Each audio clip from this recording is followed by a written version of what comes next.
थोड़ा सा इसमें आते हैं ग्रेविटेशन पोटेंशियल एनर्जी में, ये तुमने किया हुआ है ऑलरेडी। हाँ, लेकिन जो अपना अगला चैप्टर है उसको स्टार्ट करने से पहले थोड़ा बहुत इसके बारे में और बताता हूँ, थोड़े बहुत इससे रिलेटेड क्वेश्चन और करते हैं, ठीक है। हमको दो चीजें पता है कि जो ग्रेविटेशन फोर्स जो है वो हमारा कंजर्वेटिव फोर्स है, राइट। सर अब ग्रेविटेशन चैप्टर स्टार्ट कर रहे हो क्या? नहीं नहीं नहीं नहीं नहीं, अभी तो जो अपना ग्रेविटेशन जो फोर्स है वो कैसा है, कंजर्वेटिव फोर्स है। क्या होते हैं कंजर्वेटिव फोर्स, जिसके अंदर जो हमारा वर्क डन होता है वर्क डन पाथ पे डिपेंड नहीं करता। Independent of path. और ये भी कैसे है कि कंजर्वेटिव फोर्स के लिए पोटेंशियल एनर्जी है डिफाइंड, राइट। और क्या होता है potential energy, minus of work done by external, minus of work done by the conservative force. कि भाई ये सब कुछ करने के लिए जो कंजर्वेटिव फोर्स है उसने कितना वर्क किया, और I can say work done by the external force. ये हमारे पास में होता है चेंज इन पोटेंशियल एनर्जी। और हम बोल देते हैं कि ये चीजें रेफरेंस फ्रेम पे डिपेंड करती हैं। मतलब कि हमने जो उसका जो जीरो वाला जो पॉइंट है वो हमने किसको लिया है, तो इसके ऊपर तुमने क्वेश्चन किए। तुमने बोला हुआ है कि अगर मैं इसको बोल देता हूँ ये मेरे पास है ना रेफरेंस लाइन है, तो इसका मतलब क्या हुआ, ग्रेविटेशन पोटेंशियल एनर्जी कितना हो गया, ZPL, जीरो पोटेंशियल। हाँ। तो अगर यहाँ पे एक पॉइंट मास रखा हुआ है, अब देखो हमारे पास है डिफरेंस होता है, एक तो होता है पॉइंट मास। क्या मतलब होता है पॉइंट मास का, नो डायमेंशन, मतलब कि उसका लेंथ हाइट वाइट कुछ नहीं होता है, स्मॉल ऑब्जेक्ट। फिर हमारे पास में आते हैं एक्सटेंडेड ऑब्जेक्ट। एक्सटेंडेड ऑब्जेक्ट का मतलब होता है जिनके पास में साइज होता है, जैसे रॉड, रिंग, स्फेयर एटसेट्रा। इनके पास है ना डायमेंशन है, तुमको दिखता है इनके पास हाँ लेंथ सर। ब्रेड्थ सिलेंडर विलेंडर जो भी तुमको रियल लाइफ में एग्जांपल दिखते हैं वो ये वाले होते हैं।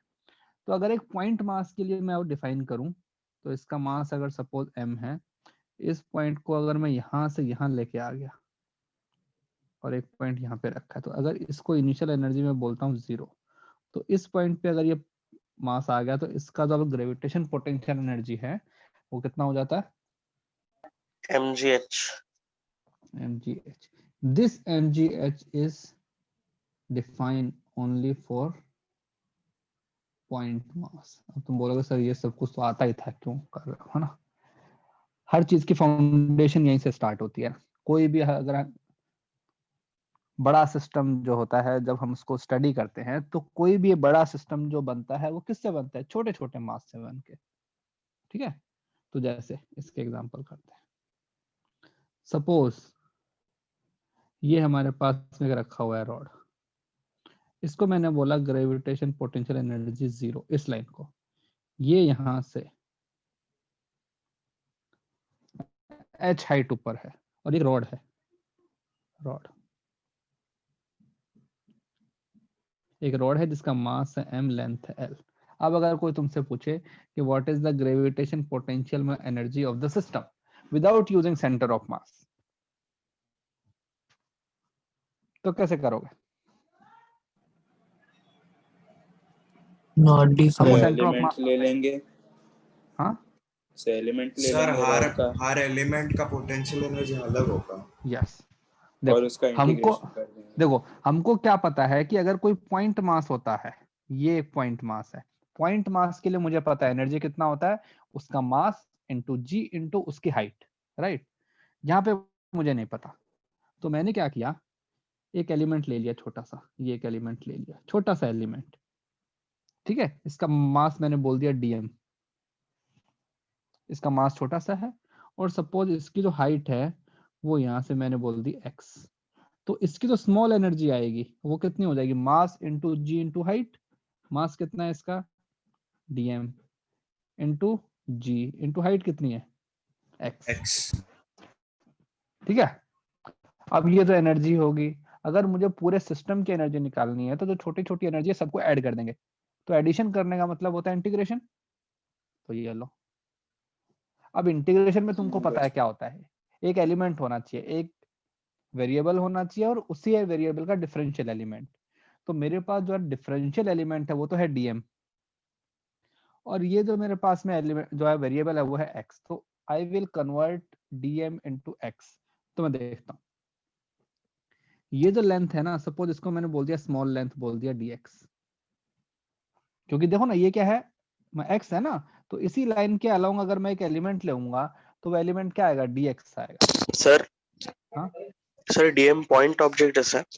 हाँ, पॉइंट तो ऑब्जेक्ट स्टार्ट ही छोटा ऐसे सा। कर सकते थे ना, dx लेंथ का। यस, हाँ उससे भी कर सकते हैं, लेकिन जो जो मेरा फंडामेंटल फॉर्मूला है वो मुझे क्या बोलता है कि पहले मुझे क्या पॉइंट लिखना है, मास मास लिखना है, then I okay. Will convert the mass into length. अब देखो मुझे पता है कि अगर एल लेंथ है तो उसका मास कितना है, m। फिर क्या मैंने 1 के लिए m/l, इसको क्या बोलते हैं, ये होता है मास पर यूनिट लेंथ। और इसके लिए सिंबल भी होता है, इसको हम जनरली रिप्रेजेंट करते हैं लैम्डा से। लैम्डा का मतलब होता है मास पर यूनिट लेंथ। हमारे पास में कितनी लेंथ है, dx, तो इसका मास कितना हो जाएगा, m/l इंटू dx। तो ये जो मेरा dm था इसको मैं कन्वर्ट कर दूंगा, तो इसको इंटीग्रेट किया तो मेरे पास में एनर्जी आ गया। dm को मैंने लिखा m/l into g into x into d x, ये बन गया। अब मैंने रिप्लेस कर दिया, अब इसको इंटीग्रेट कर सकता हूँ। अब देखते हैं कि x कहाँ से स्टार्ट हो रहा है, x यहाँ से स्टार्ट हो रहा है ना, क्योंकि यहाँ से मेरा ऑब्जेक्ट स्टार्ट हो रहा है। तो यहाँ पे x की वैल्यू कितनी है, h h, और जब फाइनली यहाँ पहुंच h जाऊंगा तो plus x की l। वैल्यू कितनी हो, तो ये हो जाएगी h प्लस l। अब इसको इंटीग्रेट कर देते हैं, तो क्या बन जाएगा mg/l, ये तो कांस्टेंट है, इसका सर इंटीग्रल क्या u होता है की x का, लिमिट नहीं आएगी ना, मतलब du के लिए लिमिट नहीं आएगी ना। तो कर दो। जो मेरा स्टार्टिंग पॉइंट जो मैंने लिया, ये वाला पॉइंट जहाँ पे x की वैल्यू कितनी है, जीरो और u1 यू u2 ठीक है, डेल्टा तो u वो बच कितना जाएगा। आएगा 0 और u, बस। तो इसलिए उसके लिए मैं उसको पर लिखता नहीं। तो ये हो गया x²/2। अब लगाते हैं x की लिमिट, तो क्या बन जाएगा mg/12। अब लगा दो लिमिट, तो क्या बन जाएगा, अपर लिमिट क्या है, h प्लस l का whole square minus h square. तो क्या आएगा mg/12, तो मैं h तो कैंसिल हो जाएगा, तो l स्क्वायर प्लस 2hL, तो यहाँ से एक l कैंसिल, तो mg, ठीक है, इसको अंदर ले जाओ, तो क्या आएगा h प्लस l/2। तो ये हमारे पास में एनर्जी है। इसको हम सेंटर ऑफ मास से भी कर सकते थे। देखो सेंटर ऑफ मास कहाँ पे होता है इस रोड का, यहाँ पे l/2। होगा ना मिड पॉइंट पे। तो सेंटर ऑफ मास का हाइट कितना है, h प्लस l/2। तो देखो यहाँ भी हमने ये कर दिया h प्लस l/2। तो अगर तुमको किसी सिस्टम का सेंटर ऑफ मास निकालना है तो तुम क्या करो, उसका ज्ञान पोटेंशियल एनर्जी निकाल लो, और उसमें जो हाइट की जो वहां पे आएगा ना, वो क्या होगा, उसके सेंटर ऑफ मास का लोकेशन होगा। ओके, अब इसके ऊपर क्वेश्चन कैसे आते हैं, हम इतना समझ में आया सबको, हाँ Yes. सर। चलो आगे आओ। अब एक क्वेश्चन मेरे को करके बताओ। सपोज एक हमारे पास में एक ऐसा वो बना हुआ है, ये सर्कुलर पार्ट सा बना हुआ है, ठीक है, और ये ना फिक्स है।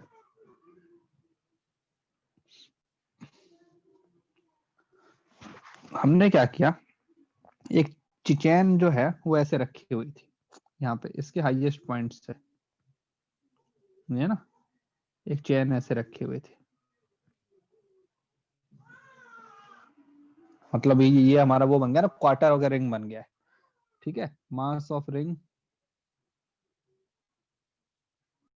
m, और जो इसका रेडियस जो दिया हुआ है ना, ये वाला रेडियस जो है, ये हमको दिया हुआ है r। सर वो चेन है या स्प्रिंग है? Chain, chain, okay. ठीक है, बस उसको दिखाने के लिए ऐसा किया हुआ है। तो इस पॉइंट को मैंने ए बोल दिया, इस पॉइंट को मैंने बी बोल दिया, ठीक है। हमको निकालना है स्पीड ऑफ चेन एन। जब ये जो पूरा जो पार्ट है ये ऐसे हो जाएगा, यहाँ पे ऐसे आ जाएगा ना स्लाइड होके, तो यहाँ पे पॉइंट ए आ जाएगा, यहाँ पे पॉइंट बी आ जाएगा। इसको मैंने बोला 2 speed of the chain in position 2। जब चेन इस पोजीशन में आ जाएगा तो उसका स्पीड कितना होगा। चलो करो।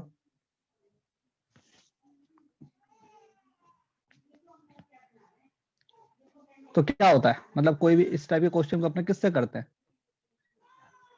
हमको पता है कि पूरे सिस्टम में जो वर्क करने वाले फोर्स है वो कंजर्वेटिव फोर्स है ना, ग्रेविटेशन फोर्स है बस।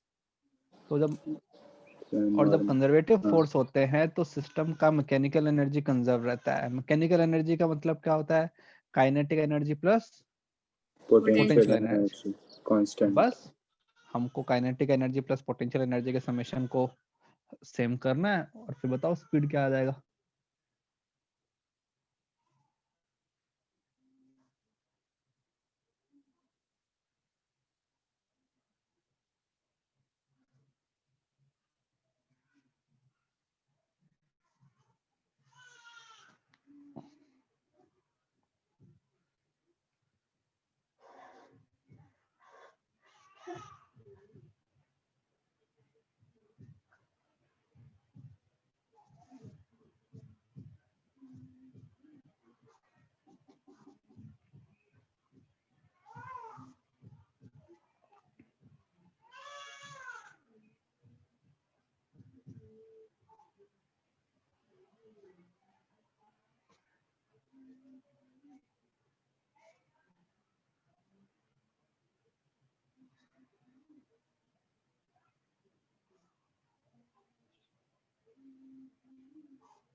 तो यहाँ पे रेफरेंस पॉइंट किसको लोगे, कौन सा पॉइंट हमारे लिए सबसे अच्छा है रेफरेंस पॉइंट बोलने के लिए। सेंटर सेंटर जो से लाइन है ना, तो जो ये वाली जो हमारी लाइन आएगी, डायमीटर जो होगी, डायमीटर वाली जो लाइन है, ये जो लाइन है इसको बोल देंगे कि ये हमारा जीरो पोटेंशियल एनर्जी वाली लाइन। तो पहले ऊपर वाले पार्ट की एनर्जी निकालते हैं, फिर और नीचे वाले पार्ट की निकालेंगे और हो जाएगा। सर पर ZPL तो कहाँ पे भी ले सकते हैं। यस, हमारी मर्जी, कोई फर्क नहीं पड़ता।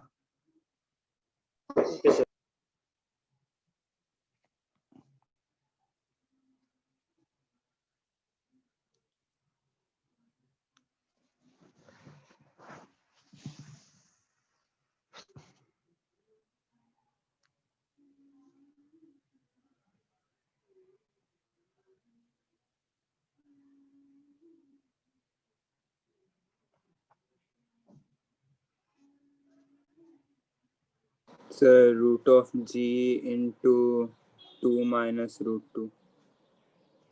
2 माइनस रूट 2 रूट के अंदर पाई का फैक्टर नहीं आया। पाई का फैक्टर नो सर, एक मिनट। उसकी लेंथ पाई में आएगी।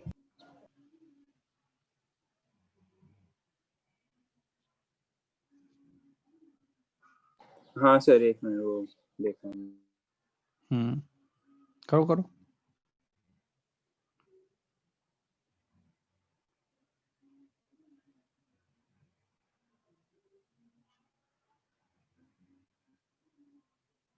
सर वो रेडियस दिया है, लेंथ की जरूरत क्या है। सर उसके रेडियस फाइनल एंगल के टर्म्स में बता सकते हैं ना। फाइनल पोजीशन में होगा ना रेट पाई की जरूरत।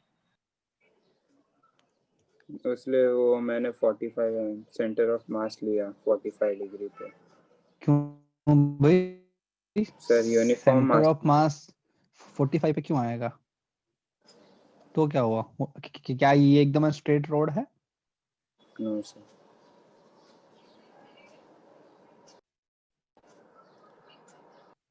फिर तो पहले इसकी एनर्जी को पूरी और उसके बाद में देखते हैं क्या आता है। Sir root of RG into 1 plus pi by 4 आया।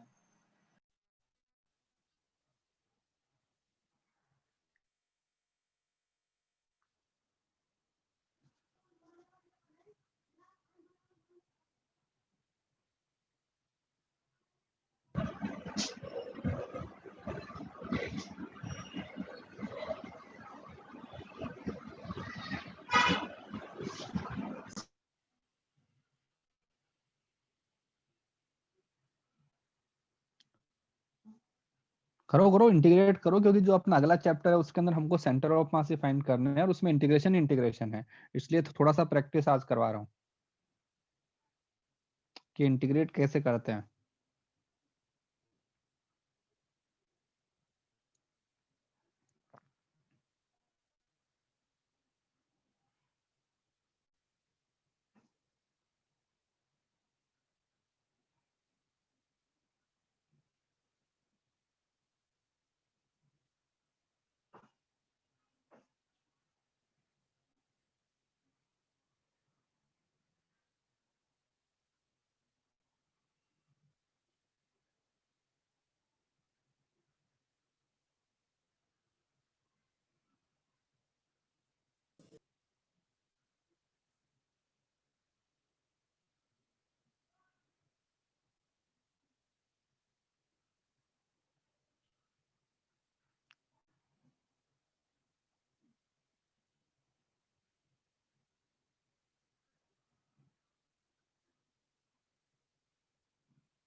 चलो इस पार्ट के अंदर तो आ जाएगी ना पोटेंशियल एनर्जी। अगर मैं इसकी फाइंड आउट करना चाहूँ ना पोटेंशियल एनर्जी, तो कहाँ पे इसका सेंटर ऑफ मास कहाँ आएगा?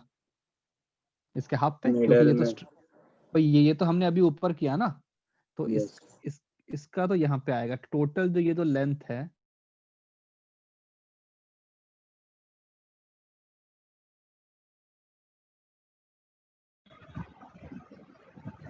सर ऊपर वाले का पोटेंशियल एनर्जी Rn/8 pi है क्या?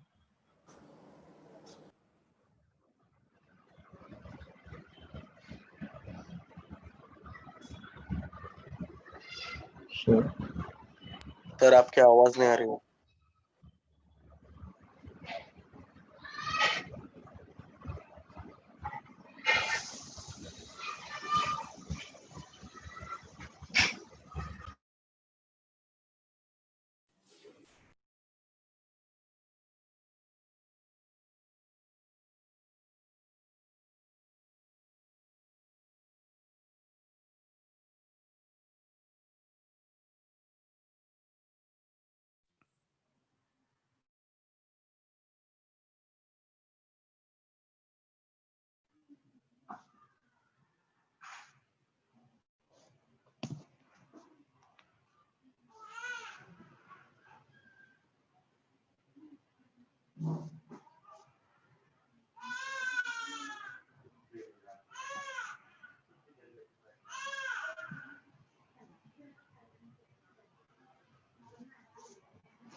हेलो यार, मैं होस्ट ही नहीं हूँ।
हाँ हाँ भाई, दिख रहा है सबको?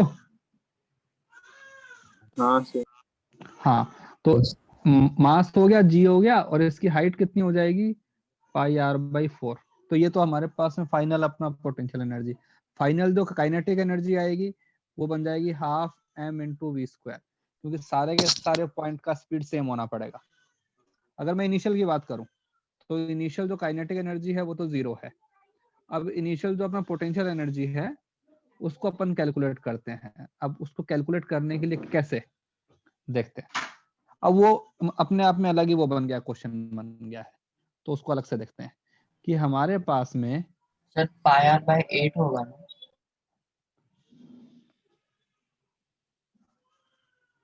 ये है कुछ ऐसा, ये है ना सिस्टम है, ये हमारे पास में y एक्सिस, ये हमारे पास में x एक्सिस, और ये हमारे पास में सर्कुलर आर्क है। ठीक है, अब देखो हमको क्या पता है कि कोई भी एक स्मॉल मास की एनर्जी क्या होती है, मास इंटू जी इंटू उसकी वर्टिकल हाइट, राइट। तो सपोज यहाँ पे एक मैंने एलिमेंट ले लिया, तो इसके यहाँ पे एलिमेंट तो ऐसे आएंगे ना, ये वाले लीनियर एलिमेंट टेंजेंट के अलोंग वाले, भाई उनको अपने मिलाता जाऊंगा और पूरा बन जाएगा। सपोज इसका मास मैंने बोल दिया डीएम, तो इसकी हाइट कितनी है, ये वाली, ये इसकी हाइट है। तो जब हमारे पास में सर्कुलर ऑब्जेक्ट होते हैं तो हम क्या बोलते हैं कि ये देखो इसमें कांस्टेंट क्या है, रेडियस।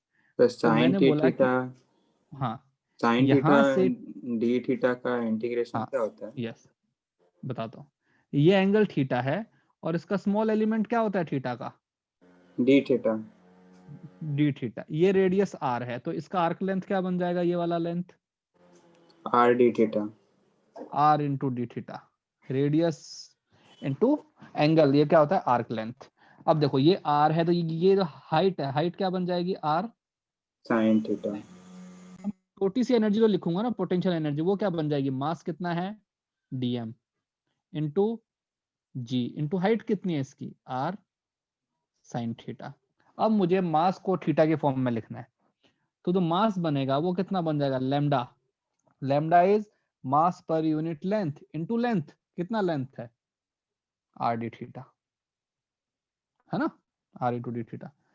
तो मास लैम्डा क्या होता है, मास अपॉन लेंथ, पूरे आर्क का लेंथ कितना है पाई आर बाई 2, तो ऊपर आ जाएगा 2 into yes, D R theta, D एक थीटा। आर से एक आर कैंसिल, तो 2m by pi into D theta. अब इसको यहाँ पे ये कर देता हूँ ना, पुट कर देता हूँ। इसको मैंने बोला था 0, तो जब मेरे पास में अपने थीटा की वैल्यू 0 है तो अपना पोटेंशियल एनर्जी कितना है 0। ये यहाँ से स्टार्ट हो रहे हैं ना अपने एलिमेंट, और हाँ यहाँ से चलते चलते चलते यहाँ तक आएंगे। यहाँ पे हमारे पास ये कितना है थीटा इक्वल टू 0, यहाँ पे कितना हो जाएगा थीटा 90 डिग्री। देखो ना पूरा एंगल, जब थीटा की वैल्यू 90 डिग्री है तो फाइनल जो अपना पोटेंशियल एनर्जी है मैंने बोल दिया यू, तो ये तो बन गया यू मेरा इनिशियल। एम बाई एल को क्या लिखा 2m बाई पाई, ये तो कांस्टेंट है, इंटू जी भी कांस्टेंट है, आर भी कांस्टेंट। अंदर क्या बचेगा sine theta into D theta, limit theta equal to 0 से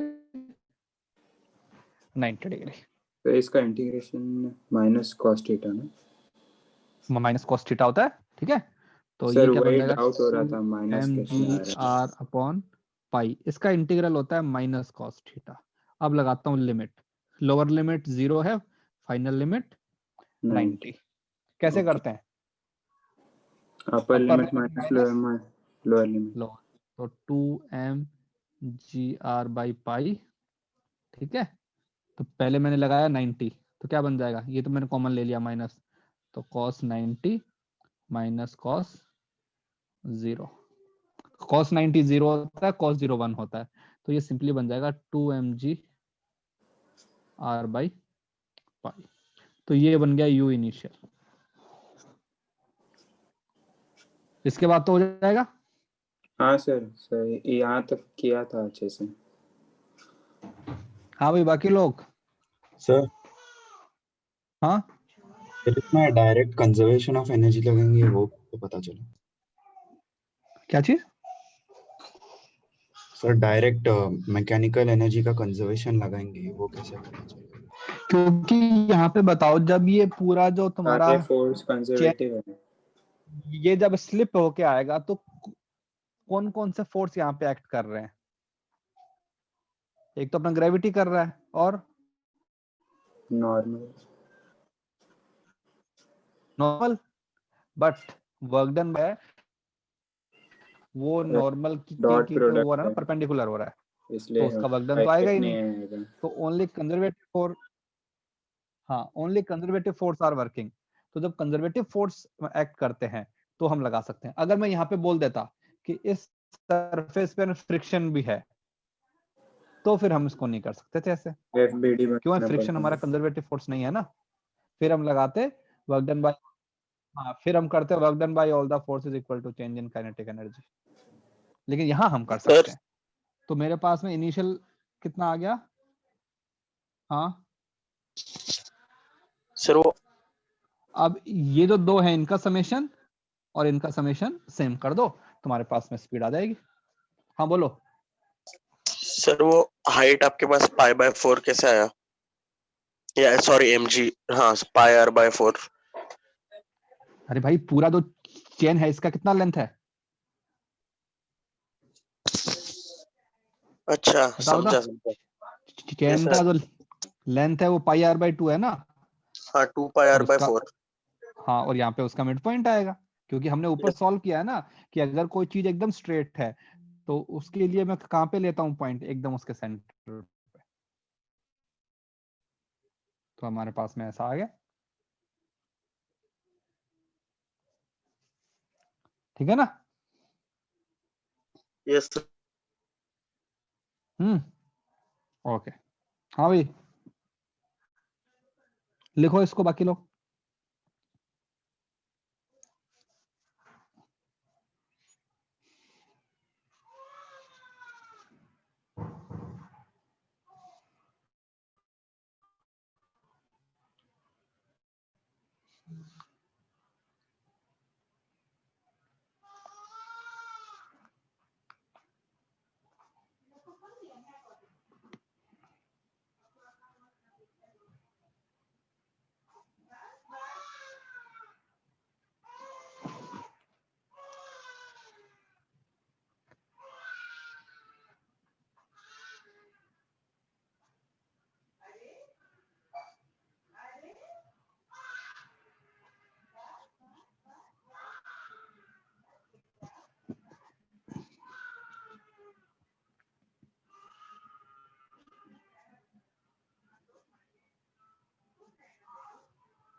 हाँ भाई, हो गया, आ गया हूँ। हाँ सर। हाँ चलो, चलो इसके अंदर और अपने करते हैं वेरिएशन। फिर एक क्वेश्चन और देता हूँ। तो हमने कल क्वेश्चन किए थे ना कि कौन से पॉइंट के ऊपर बॉल अपना कांटेक्ट छोड़ देता है, राइट? एक बॉल ऊपर से कर रही है, हाँ सर। तो चलो उस तो उसी क्वेश्चन का आगे आने वाला पार्ट करता हूँ। सपोज एक तुम्हारे पास में ये ऐसे रखा हुआ है स्फेयर, और ये स्फेयर फिक्स है, इसके ऊपर एक बॉल रखी हुई है, छोटी सी बॉल, मास m है, और इसको हल्का सा पुश कर दिया बस, ताकि ये नीचे अपने और रोल कर जाए। तो बताओ वर्टिकल के कौन से पॉइंट के साथ में इसका कांटेक्ट लूज हो जाएगा? मतलब कि ये देखो ना, मैंने जो डायग्राम बनाया है ये वाला, हमको ये एंगल फाइंड करना है, थीटा। पहला पार्ट है find theta eight which ball will not be in contact with sphere। बताओ, चलो सॉल्व करो, बताओ जल्दी से। और उस पॉइंट ऑफ टाइम पे इसका स्पीड कितना होगा?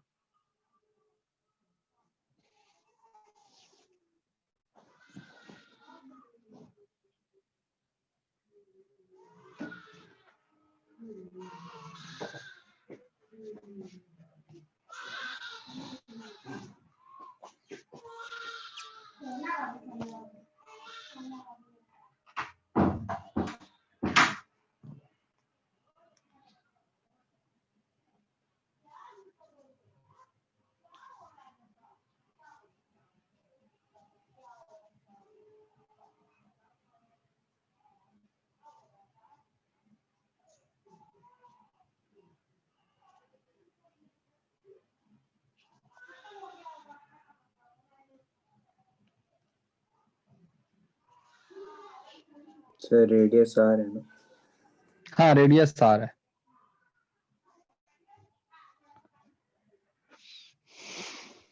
सर ऐसा क्वेश्चन हमने जब दूसरे से पढ़ा रहे थे तब किया था, मतलब हाँ सेम तो अब सेम क्वेश्चन है, अभी इसका मैं एक्सटेंशन दूंगा आगे, पहले तुम इतना तो बताओ, अच्छा इसके बाद में फिर इसको एक्सटेंड करेंगे हम।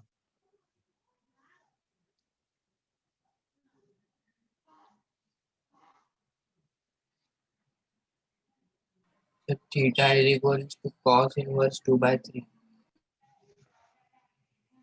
2/3 या फिर 1/3?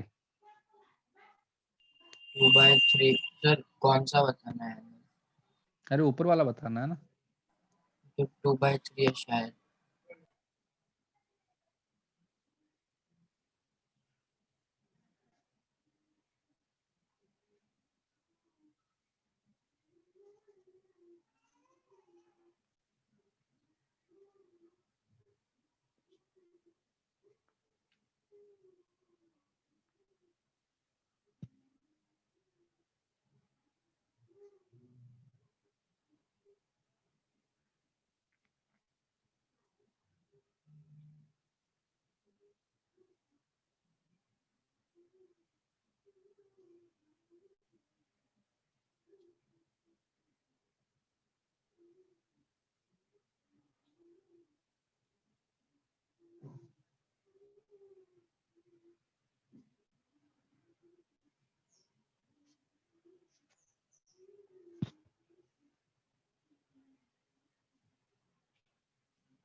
हाँ भी हो गया। देखो इस वाले cos पॉइंट पे, inverse 2/3 आ रहा है। चलो ठीक है देखते हैं फिर। ये देखो यहाँ पे आ जाएगा ये, इस पॉइंट ऑफ टाइम पे इसका जो वेलोसिटी है वो यहाँ की तरफ होगा। सपोज वेलोसिटी मैंने v बोल दिया, ये जो हाइट है ये r है, तो यहाँ से यहाँ तक बन जाएगा r cos थीटा। तो ये जो हाइट है ये मेरे पास में बन जाएगी r minus r cos theta. तो पहले एनर्जी कंजर्वेशन लगाता हूँ। तो इनिशियली सपोज इसी को मैंने बोल दिया ग्रेविटेशन पोटेंशियल एनर्जी 0, ठीक है। ओके तो क्या इक्वेशन बनेगी, पहले मेरे पास में 0 + 0, काइनेटिक भी 0, पोटेंशियल भी 0। जब मैं नीचे आया तो माइनस mg, कितना नीचे आया मैं, r minus r cos theta plus half m v square. तो पहली इक्वेशन तो क्या बन जाएगी भाई, half m v square equal to mg r 1 minus cos theta, equation 1। Second, normal force को 0 करना है, तो यहाँ पे मेरे पास में आया mg ये एंगल थीटा, तो यहाँ पे आएगा mg cos थीटा, तो मैं लिखूंगा mg cos theta should be equal to mv square by r, because sir इस पॉइंट ऑफ टाइम पे जो नॉर्मल फोर्स है उससे मुझे क्या करना है, 0।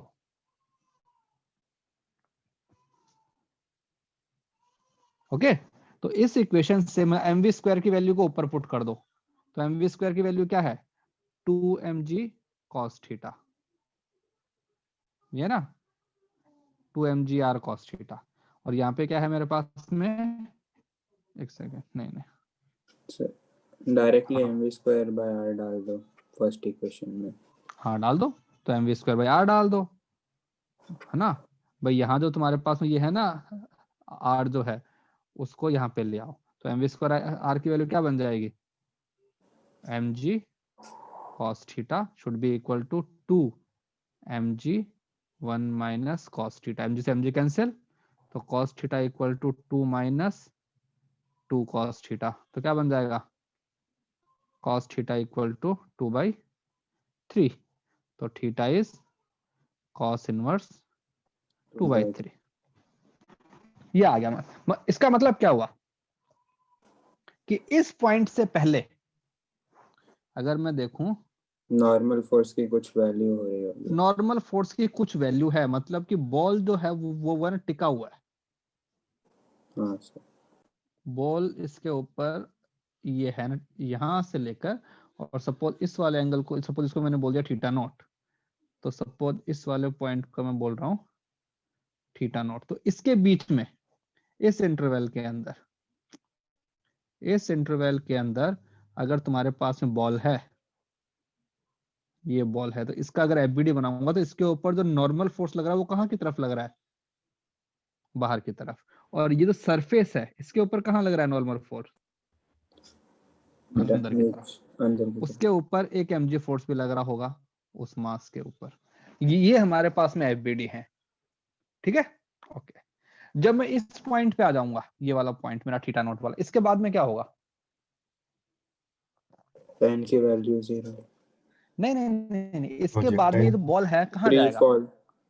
ये बॉल इस स्फीयर से थोड़ा सा क्या हुआ, डिटैच। उठ जाएगा ना, इससे ऊपर चला जाएगा ना, इसके कांटेक्ट में नहीं रहेगा, है ना। Yes sir.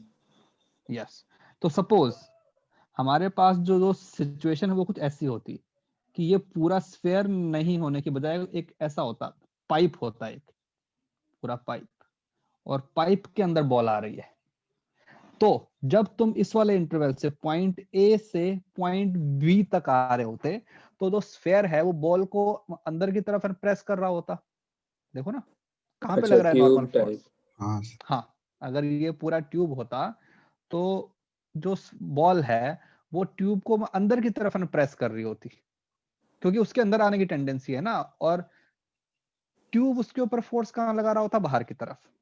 लेकिन जैसे ही वो नॉर्मल इस पॉइंट से आगे आएगी, इस वाले पॉइंट से आगे आएगी, तो क्या हो जाएगा, ट्यूब अंदर की अब तरफ फोर्स लगाएगा।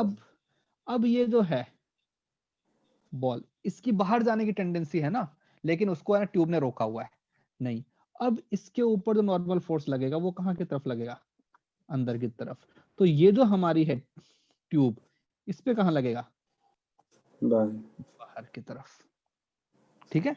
अब देखो बाहर की तरफ ऐसे लग रहा है, तो अगर मैं उसे कंपोनेंट करूं, ठीक है, तो उसका एक कंपोनेंट ऊपर आएगा, एक कंपोनेंट यहाँ पे आएगा, नीचे आएगा, राइट। ओके, तो अब मुझे बताओ, क्या ऐसा कभी हो सकता है कि ये पूरा सिस्टम कभी है ना उठ जाए, क्यों, ये जो नॉर्मल है इसका ऊपर कंपोनेंट आएगा, तो अगर मैं तुमको एक क्वेश्चन दूं, अब सपोज एक मेरे पास सिस्टम में, उठ जाए मतलब अभी स्फीयर फिक्स्ड नहीं है मान लो, वो अभी जो रुको ना, ट्यूब। बना रहा हूँ ना, स्फीयर बना रहा हूँ, तो सपोज हमारे पास में कुछ ऐसा है, ये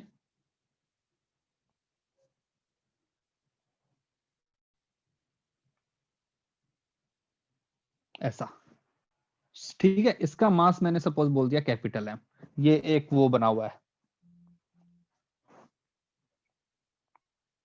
ट्यूब बना हुआ है जिसका मास है एम, ठीक है, इसका रेडियस सपोज तुमको आर दिया हुआ है।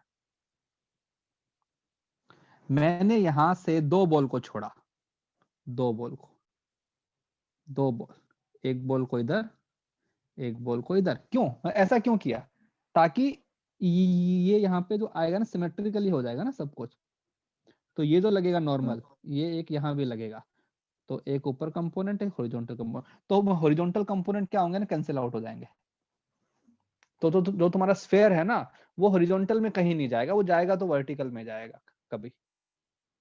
ओके ओके, इन दोनों के मास सपोज मैंने बोल दिया स्मॉल है, तो मैं तुमसे पूछता हूँ कि find angle when tube will lose contact. Sir tube का मास कितना है? Capital capital M with ground. ये हमारा क्वेश्चन है, बताओ ट्यूब कौन से पॉइंट पे कांटेक्ट छोड़ देगा? अब ये तो तुमको पता है कि वो पॉइंट जो है, अगर मैं ये बना दूं ऐसे कुछ अपने इमेजिनरी लाइंस बना दी, ये मैंने लाइन बोल दी वाली जहां पे कांटेक्ट छोड़ेगा, तो वो जो एंगल है वो ये यहाँ कहीं आएगा ना, अपने इस वाले रीजन में ही आएगा तो, क्योंकि उसके ऊपर तो जो बॉल है वो स्फेयर को नीचे की तरफ है ना प्रेस कर रहा है, तो नीचे की तरफ प्रेस कर रहा है तो भाई अपने पास ऊपर थोड़ी उड़ जाएगी। तो उठने के लिए उसको इस वाले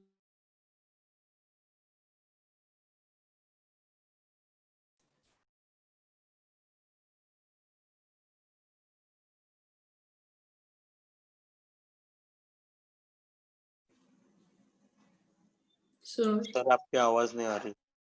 लेकिन उसके आगे भी सोचना कि अगर आगे कुछ होता तो उसके अंदर क्या क्या वो सर बनती है आपका बीच पॉसिबिलिटीज। का सर पूरा आपका वॉइस वॉइस चला लैग हो गया, गया पूरा। हाँ वापस सर। बताओ सर। हाँ नहीं तो अपना, इमेजिनरी लाइंस के बाद क्या बोले आप? हाँ तो मैं कह रहा हूँ कि ये जो इमेजिनरी लाइन बनाई ना, ये वाली लाइन बनाई, ये हमारी ये वाली लाइन है, थीटा नोट वाली, ठीक है। तो मतलब कि जो भी मेरा आंसर आएगा वो थीटा नोट के अपने बाद ही आएगा ना, थीटा नोट से पहले तो आ नहीं सकता। थीटा नोट से पहले तो जो बॉल थी वो स्फेयर को नीचे की तरफ फोर्स लगा रही थी, तो नीचे की तरफ फोर्स लगा रही है तो हमारा स्फेयर तो उठ ही नहीं सकता। क्यों? उसका mg भी नीचे लग रहा है और जो बॉल है उसने भी और नीचे फोर्स लगा रखा है। तो ये जो रीजन है ये वाला, ये वाला, इसी के अंदर पॉसिबिलिटी है कि तुम्हारी जो ट्यूब है वो उठ जाए। तो बताओ कौन से एंगल पे उठ जाएगी?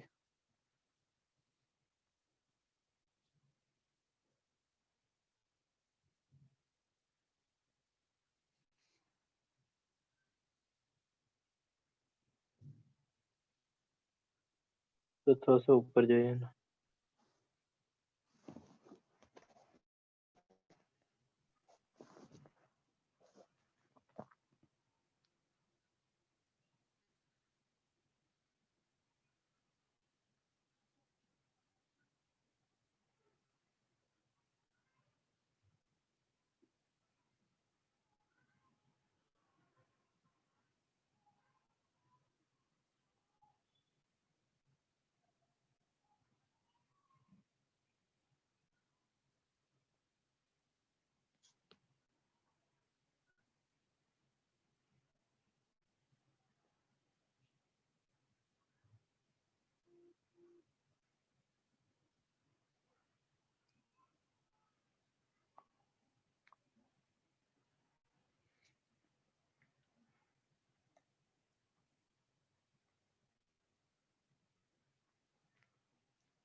Hello sir.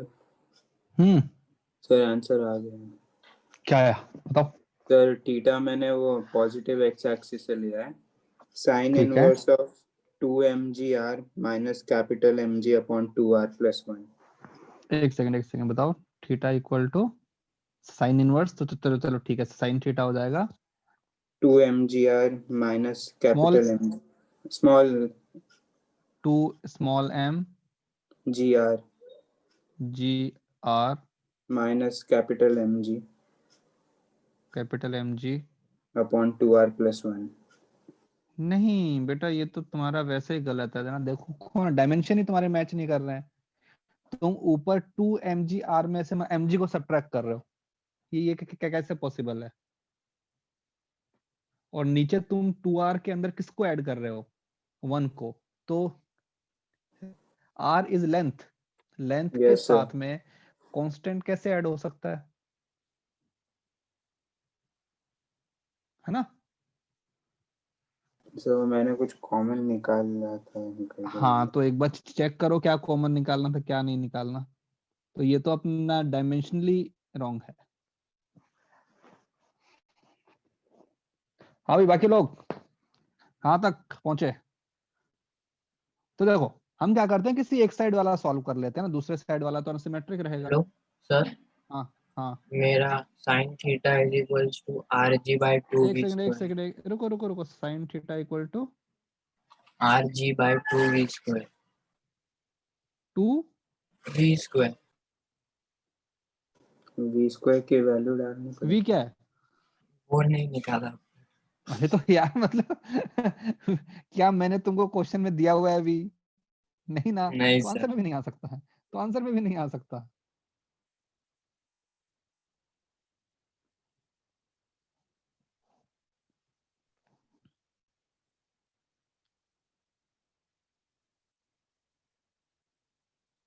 तो ये लो, ये हमने अपर हाफ को ही ले लिया बस, ठीक है। और इसके अंदर हम लगा देंगे सिमेट्री।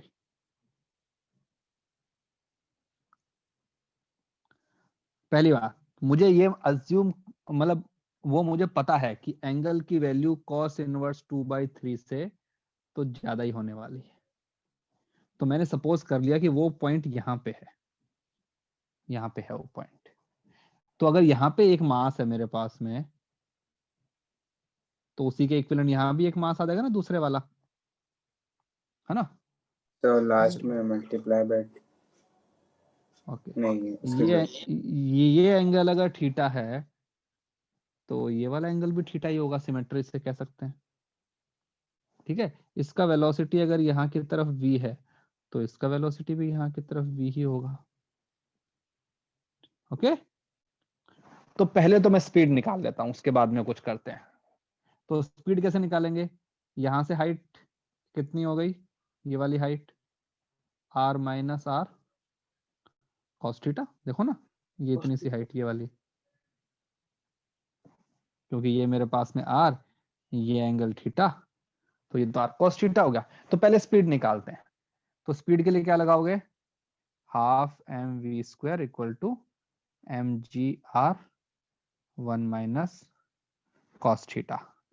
तो यहां से mv स्क्वायर बाई r की तो वैल्यू आएगी, वो क्या बन जाएगी? 2mg 1 minus cos theta, equation 1। हाँ भाई, इतना सही है? क्लियर सबको? Yes sir. हाँ अब इसके ऊपर लगाता हूँ इक्वेशन।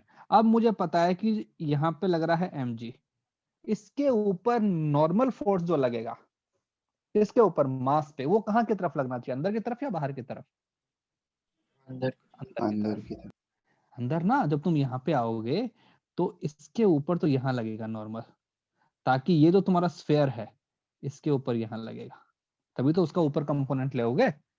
तो ठीक है, तो ये एंगल ये यही, और इसमें यहाँ की तरफ ही तुम्हारे पास नॉर्मल लगेगा, और यहाँ की तरफ जी mg cos थीटा। तो इक्वेशन क्या बनेगी? n plus mg cos theta equal to mv square by r। तो यहां से अपने एलिमिनेट कर सकते हैं ना v को। तो देखो मैं mv स्क्वायर बाय r की वैल्यू क्या बन जाएगी? सर हाँ सर वो दूसरा वाला नॉर्मल क्या जो ऊपर वाला ट्यूब का जो पार्ट था उसका है?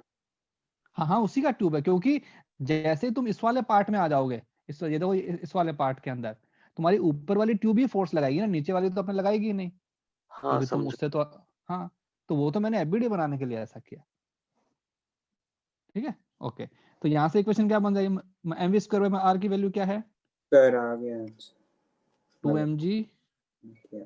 1 minus cos theta minus mg cos theta. तो क्या बन जाएगा ये? हाँ भाई n इक्वल टू, बताओ बताओ, ये बन जाएगा mg और 2 माइनस 3 cos थीटा। ठीक है, ये इक्वेशन 2। अब उसका अपने वो बनाते हैं, डायग्राम बनाते हैं बड़े वाले का। ये अपना बड़े वाला है, ये इसका सेंटर, एक मास यहाँ रखा हुआ है। सर हाँ सर ये जो वेलोसिटी निकाला है वो थीटा को क्रॉस करने के बाद ही निकाला है, मतलब हाँ उसके बाद वो यस contact यस हो यस, जाएगा। वो थीटा भाई, थीटा नॉट को क्रॉस किया तभी तो मैंने कहाँ की तरफ लिया, नॉर्मल को अंदर लिया ना। यस यस सर, वरना नॉर्मल तो बाहर नहीं तो नॉर्मल मेरा बाहर की तरफ होता है ऑब्जेक्ट ना। पे। ओके अब देखो, अब मैं इसका एफबीडी बना रहा हूँ बाहर वाली ट्यूब का। इसके ऊपर जो नॉर्मल है वो यहाँ लग रहा होगा, ऊपर की तरफ, एक यहाँ की तरफ लग रहा होगा, एक यहाँ की तरफ लग रहा होगा नॉर्मल। ठीक है, और इसका एमजी कहाँ लग रहा होगा? नीचे की तरफ। अब देखते हैं, अब by symmetry I can say कि हॉरिजॉन्टल कंपोनेंट तो कैंसिल हो गए, हाँ सर। और यहाँ पे कितना बन जाएगा? 2n cos theta. जब 2n cos थीटा की वैल्यू mg के बराबर हो जाएगी, कैपिटल mg के बराबर, स्मॉल mg नहीं है ये कैपिटल mg। mg। जब 2n cos थीटा मेरे कैपिटल mg के बराबर हो जाएगा, देन आई कैन से कि यस, अब मेरा स्फीयर क्या है? कांटेक्ट छोड़ दिया है उसने। तो मैं क्या बोलूंगा? 2n cos theta should be equal to capital mg। ये इक्वेशन 3। अब क्या करोगे? इसको अपने एलिमिनेट कर दो n को। यस तो यहाँ पे n की वैल्यू क्या बन जाएगी? Capital mg upon 2 cos theta, है ना। Should be equal to small mg 2 minus 3 cos theta. तो यहाँ पे देखो हमारे पास में इक्वेशन में एक ही वेरिएबल है, थीटा ही है ना वेरिएबल, तो हमारा काम हो गया। तो ये बन जाएगा capital M upon 2 small m equal to cos theta 2 minus 3 cos theta. ये हमारे पास में रिलेशन आ गया। यहाँ से हम फाइंड कर लेंगे फाइन थीटा, क्वाड्रेटिक आएगी ना, सॉल्व कर लेंगे उसको। अगर हमको कैपिटल M और स्मॉल m की वैल्यूज गिवन होंगी किसी क्वेश्चन में, तो हम इसको सॉल्व कर लेंगे, हमारे पास में थीटा आ जाएगा। अब देखो, ये भी कैपिटल M और M के ऊपर डिपेंड करेगा कि कांटेक्ट छोड़ना है या नहीं छोड़ना है। क्या हमेशा ऐसा हो सकता है कि कांटेक्ट छोड़ेगा? नहीं, क्योंकि क्वाड्रेटिक के रूट हमेशा रियल आए ऐसा कंपलसरी भी तो नहीं है ना। तो अगर इस क्वाड्रेटिक के रूट आते हैं इमेजिनरी, ये तो हमने किया हुआ है ना क्वाड्रेटिक तो अभी, तो अगर इस क्वाड्रेटिक के जो रूट है वो इमेजिनरी आए, तो इसका मतलब क्या हुआ कि sphere that tube will never go of the surface. लेकिन अगर कुछ वैल्यू आती है तो मतलब यस, तो वो इस पे करता है डिपेंड कि m/2m का रेशियो क्या है। कांस्टेंट है ना ये? कभी तो छोड़ेगा ही ना कांटेक्ट। नहीं ना, जरूरी नहीं है। अगर मान लो कैपिटल M बहुत बड़ा हुआ तो तुरंत कभी नहीं छोड़ेगा भाई। कोई भी क्वाड्रेटिक के रूट रियल आए ऐसा कंपलसरी थोड़ी ना है। हाँ सर समझा। तो बस यहाँ पे आ जाएंगे मेरे पास में, यहाँ से हम और देखेंगे कि हमारे पास में क्या रूट आ रहे हैं क्या नहीं आ रहे हैं।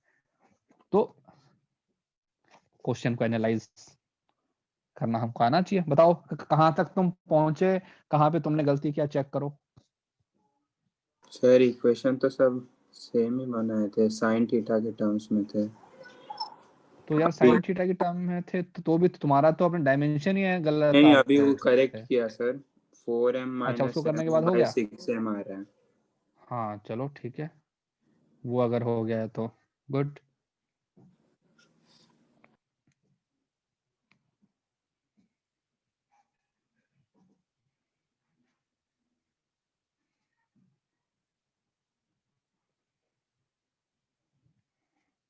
सर ये तो NLM का क्वेश्चन बन गया।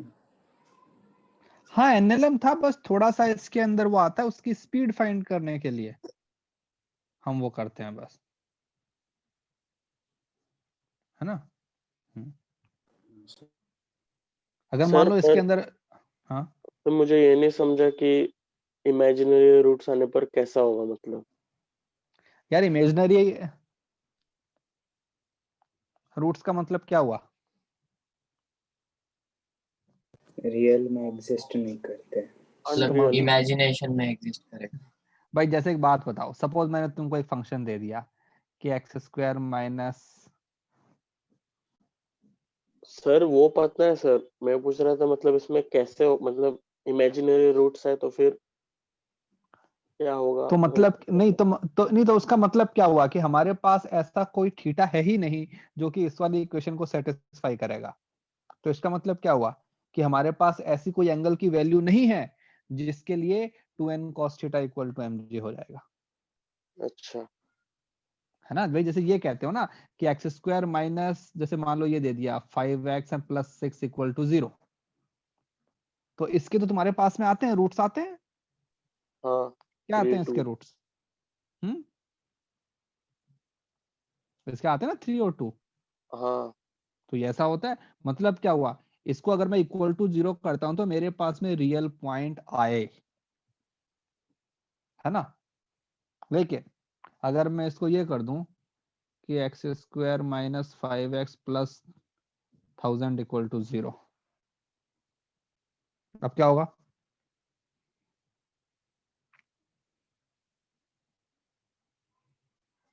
क्या इसके आएंगे रूट्स? इमेजिनरी है। हाँ तो इमेजिनरी का मतलब क्या हुआ कि ये जो मेरा ग्राफ है, ठीक है, रियल नहीं है। ये कुछ ऐसा है, मतलब इस फंक्शन की वैल्यू इक्वल टू 0 कभी होएगी ही नहीं, इसलिए बोलते हैं ना इमेजिनरी है। मतलब हमने जो अज्यूम हाँ किया सर है समझा। वो सही नहीं है, वो गलत अज्यूम किया है। तो हम हमेशा क्वेश्चन के अंदर उस चीज को विजुअलाइज कर लेंगे, ठीक है। चलो और करो।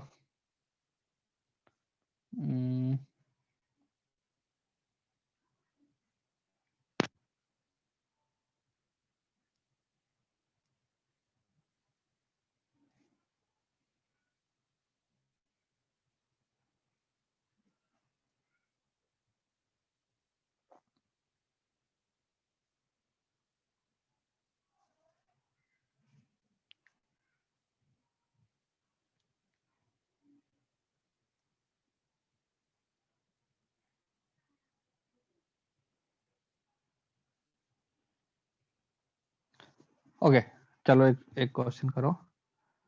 सपोज तुमको दिया हुआ है कि एक हमारे पास में हॉरिजॉन्टल ट्रैक है, ये स्मूथ है सब कुछ, यहां तक हॉरिजॉन्टल है, और यहाँ पे एक कहते हैं अपना ना सर्कुलर पाथ है।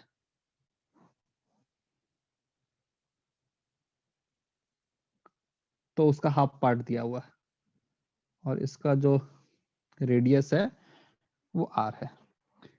यहाँ पे एक बॉल रखी हुई है, इस बॉल का जो इससे जो अपना डिस्टेंस है वो तुमको दिया हुआ है 3r, ठीक है।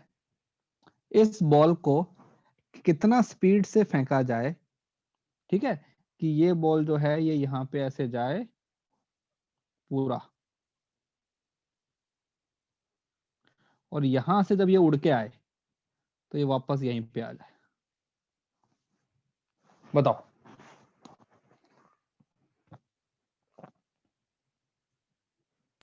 सर लैंडस्केप मोड में करो ना एक बार। हाँ ये तो मैंने जो बॉल को ये तो पॉइंट था ना, उसका इनिशियल पॉइंट है। यहाँ पे उसको वेलोसिटी दिया v, ये बॉल आगे गई, स्फेयर जो जो भी हमारा कहते सर्कल था, सर्कल के अंदर घूमते घूमते हाईएस्ट पॉइंट पे भी आई है, ठीक है, और उसके बाद में बॉल वापस यहाँ पे आ गई। तो बताओ what is the speed v। अब इसके अंदर तुम्हारा वर्टिकल सर्कुलर मोशन भी लग जाएगा और तुम्हारा प्रोजेक्टाइल भी लग जाएगा।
सर 5/2 रूट आर जी।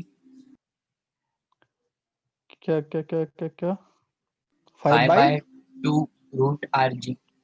5/2 यार 5/2 अगर आरजी हुआ तो बताओ ना, सर्कल एक कंप्लीट मिनट होगा? सर, नहीं होगा, एक मिनट। तुम मुझे बताओ ना, सर्कल कंप्लीट होने के लिए मिनिमम जो रूट वेलोसिटी फाइव है आर वो जी कितना होगा। होता है? रूट रूट 5 GR 5, होता हाँ है। सर। तो मतलब ऑब्वियस सी बात है कि हमारा आंसर रूट 5 GR से तो बड़ा ही होगा, छोटा तो हो ही नहीं सकता।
हाँ भाई आंसर बताओ।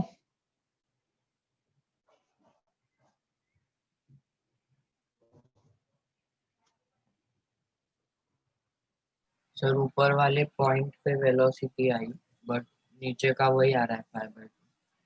अरे तो भाई, अरे ऊपर वाले पॉइंट पे वेलोसिटी रूट जी आर ही क्यों होगी, उससे ज्यादा भी तो हो सकती है, वो तो सर मिनिमम है। रूट जी आर नहीं आई, 3/2 फिर रूट जी आर आई ऊपर वाले पॉइंट पे। यस तो सर, ऊपर वाले पे कितना आ गया? 3/2 root G R. Root G R. हाँ तो फिर तो अपनी एनर्जी कंजर्वेशन होकर लगा दो ना, ऊपर और नीचे में।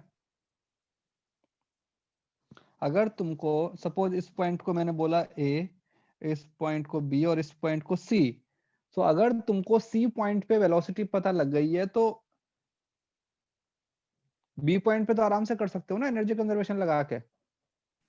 हाँ सर, बट भाई लगाया बी था ओ, वही आ रहा है। अरे यार कुछ तो रूट गलत किया है फाइव सर।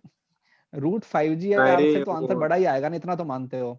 दोनों हाँ के सर, हाँ। तो वो तो होना ही काइनेटिक चाहिए। एनर्जी ऐड तो हो मतलब अगर करके। तुम्हारा रूट फाइव जी आर से छोटा आ रहा है, मतलब कहीं ना कहीं तो गलती कर रहे हो। तो फाइंड आउट करो कहाँ गलती कर रहे हो।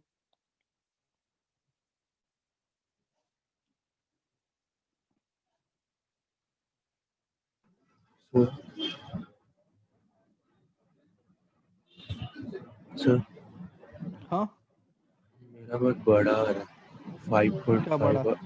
5.5 RG। 5.5 आरजी तो हाँ तो आ सकता है, तो इसमें क्या समस्या है? मतलब अब ये कह सकते हो कि ये आंसर एटलीस्ट एक्सेप्टेबल तो है, सही है कि रॉन्ग है वो तो आगे की बात है। ये तो कह सकते हो कि हाँ ये सही हो सकता है, क्योंकि ये रूट फाइव जी आर से बड़ा है।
Sir 2.5 root G are.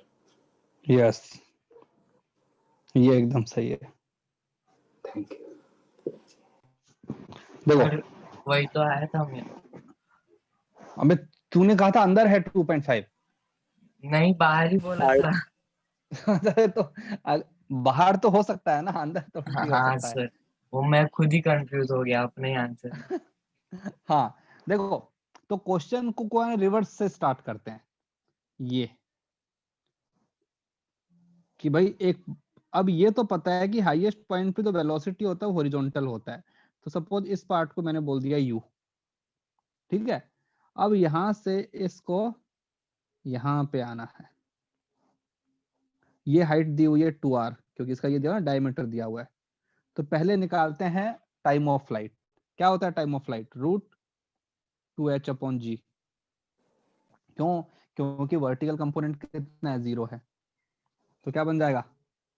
2, height कितना है? 2r/g। और यहां से यहां तक का डिस्टेंस कितना दिया हुआ है? 3r। तो ये क्या होता है? u इंटू टी, क्योंकि हॉरिजॉन्टल के अंदर वेलोसिटी कांस्टेंट होता है। तो क्या बन जाएगा? u इंटू टी का वैल्यू है 4r/g, should be equal to कितना सर वो डिस्टेंस होना? यूटी क्या है? ut इक्वल टू है रेंज, होता है ना रेंज, यहाँ से यहाँ तक अच्छा का हाँ, डिस्टेंस। Yes yes. ये तो उसकी वैल्यू कितनी है? 3r है ना। तो 3r, तो यहाँ से मेरे पास में जो u है, u का वैल्यू कितना आ जाएगा बताओ? r से r कर दूंगा तो 3/2 रूट g/r, है ना। मतलब हाईएस्ट पॉइंट पे इतना वेलोसिटी होना चाहिए इस पॉइंट पे।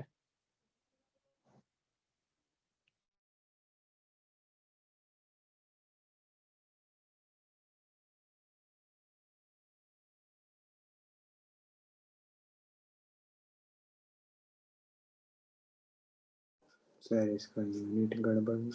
यू स्क्वायर प्लस यहाँ पर 2 इंटू एम, यहाँ पे वो भी है ना हमारे पास में पोटेंशियल एनर्जी भी है, कितना हाँ, m into g into height कितना है 2r।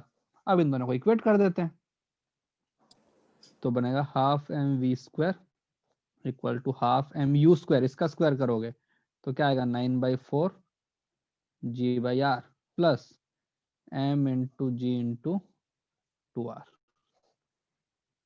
तो हाफ से कर दो, वहां से कैंसिल कर दो तो V square equal to 9/4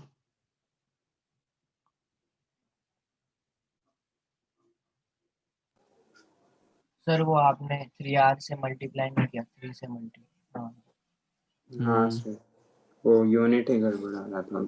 ji R. हाँ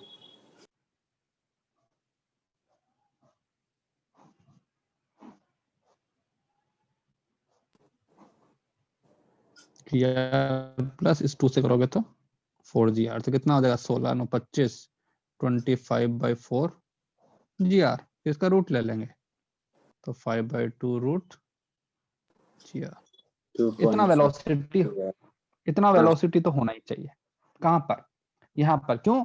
ये तो पूरा स्मूथ सरफेस है ना, यहाँ तो वेलोसिटी हमारा कांस्टेंट रहेगा। तो जो वेलोसिटी हमारा इनिशियल पॉइंट पे वही वेलोसिटी रहेगा पॉइंट बी पे। ऊपर जाते जाते वेलोसिटी कम होएगा। क्यों? क्योंकि तुम्हारा ग्रेविटेशन पोटेंशियल एनर्जी है ना वो अपना इंक्रीज हो रहा है, इंक्रीज होगा। तो अपना काइनेटिक कम होगा। हाईएस्ट पॉइंट पे होगा प्रोजेक्टाइल मोशन। क्यों? क्योंकि अब पार्टिकल को नॉर्मल फोर्स देने वाला स्फीयर रहा ही नहीं है, अब उसके पास वेलोसिटी है और एक एक्सेलरेशन है जो कि कांस्टेंट है, जो कि अपना ग्रेविटी है। उसके बाद कोई दिक्कत ही नहीं है। ठीक है। अभी देखो अगर तुम लोगों ने अपना व्हाट्सएप चेक किया हो तो एक मैंने उसके ऊपर वर्कशीट डाला है और वर्कशीट पे मैंने स्पेसिफाई किया है लेवल 2। देख रहे हो? हाँ सर। हाँ, तो इसमें अच्छे क्वेश्चन हैं सारे, थोड़े से एडवांस लेवल वाले हैं। तो पहले तुम्हारा एससीवी कंप्लीट करो, थोड़े बहुत क्वेश्चन अपने बुकलेट के करो, उसके बाद में इसको अटेम्प्ट करना। इसके वैसे काफी क्वेश्चन तो मैंने 6-7 क्वेश्चन तो मैं करवा दिए हैं इसी के, लेकिन ठीक है इसमें और भी हैं, उनको भी करो। और ये जो चीज हमने आज पढ़ी है ग्रेविटेशन पोटेंशियल एनर्जी वाली चीज, स्टार्टिंग में जो किया था, ये सब सेंटर ऑफ मास में आएगा। तो सैटरडे वाली क्लास के अंदर हम सेंटर ऑफ मास स्टार्ट करेंगे, तो उसके लिए इस टाइप की इंटीग्रेशन वाली जो चीज है वो हमको आनी चाहिए। फिर हम सीधा लिखेंगे कि किसी भी सिस्टम की ग्रेविटेशन पोटेंशियल जो एनर्जी है दैट इज मास। कौन सा मास? Total mass of the system into g into height. कौन सी? सेंटर ऑफ मास की हाइट। क्योंकि अगर तुम्हारे ऑब्जेक्ट के अंदर मल्टीपल छोटे छोटे ऑब्जेक्ट हैं तो हर पार्टिकल की जो हाइट है वो अलग अलग हो सकती है।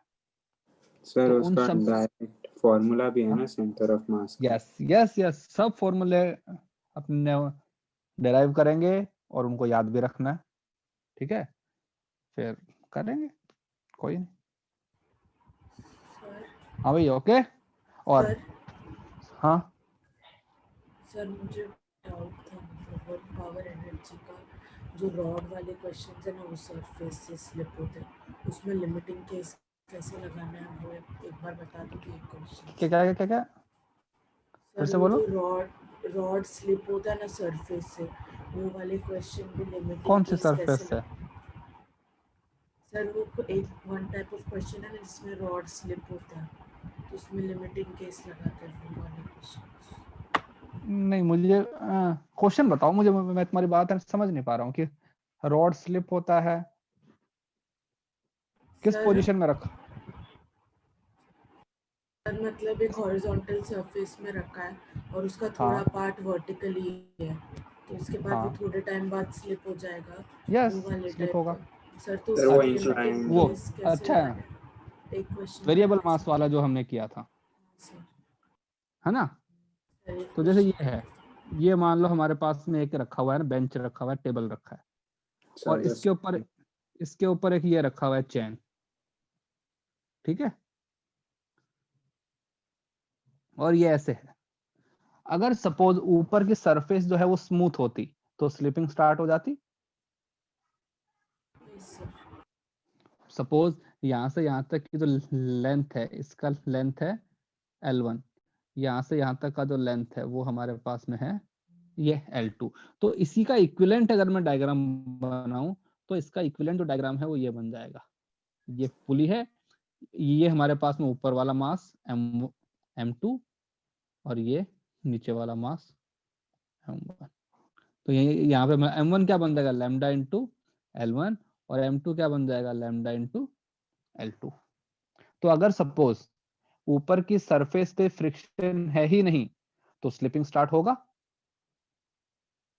हाँ सर। हो जाएगा। ओके, अब सपोज ऊपर फ्रिक्शन है, ठीक है, यहाँ पे फ्रिक्शन है, तो अब अगर मैं इसका इक्विवेलेंट बनाऊंगा तो ये लो, ये मास M1, ये मास M2। अब हो सकता है कि ये स्लिप ना करे, तो यहाँ पे लग रहा है टेंशन T, अब यहाँ पे लगेगा फ्रिक्शन बैक साइड में। और स्लिपिंग कब स्टार्ट होती है, जब तुम्हारा मैक्सिमम फ्रिक्शन ओवरकम हो गया।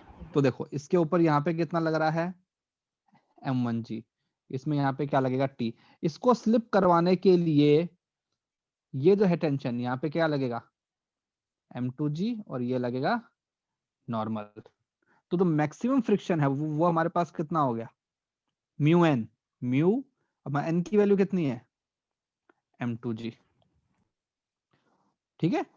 जब ये जो है, ये मेरा M1G जो है, जो कि इसको खींच रहा है यहाँ की तरफ, ये फोर्स फ्रिक्शन से बड़ा हो गया, मतलब when M1G is greater than μ2G, μ2 into mu into M2G, तो slipping will start.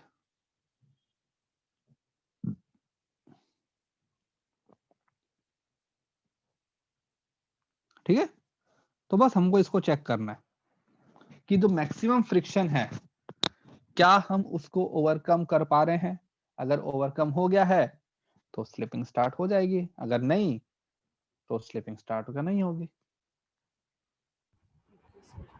Thank you. Okay, yes sir, thank you. चलो ठीक है। और हाँ, वो कौन कौन से बच्चे थे जो मुझे होमवर्क सबमिट करने वाले थे भाई कल तक? क्रिसमस की छुट्टी स्टार्ट हो गई है ना?